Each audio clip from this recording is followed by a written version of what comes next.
రాష్ట్ర సెక్రటరీని నేను. ఈరోజు మనకి ఈ కార్యక్రమం అనేది చేయడం జరిగింది. ఎందుకంటే 2020లో కేంద్ర ప్రభుత్వం అనేది ఏదైతే బ్రిటిష్ గవర్నమెంట్ ఇచ్చిందో 44 కార్మిక చట్టాలను రద్దు చేసి లేబర్ కోడ్స్గా తీసుకొచ్చారు.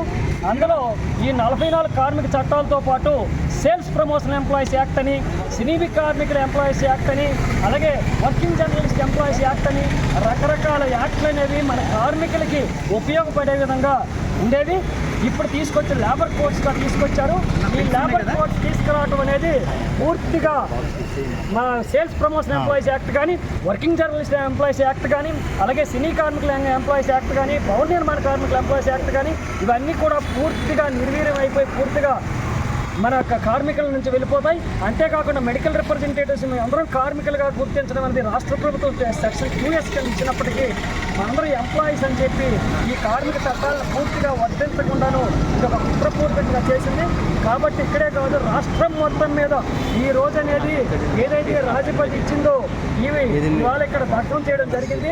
దేశం మొత్తం మీద 365 యూనిట్లలో కూడా ఈ కార్యక్రమం ఇవాళ చేస్తూ ఈరోజు కలెక్టర్ గారికి మెమరాండం కూడా ఇవ్వబోతున్నాం. ఇటువంటి కార్యక్రమం అనేది ఇంకా మేము ఉధృతం చేస్తాం. ఈ వేళ నుంచి ఒక 4 రోజులు బ్లాక్ బ్యాడ్జ్ తోడిగే మేము ఈ పనిలోకి వెళ్తాం.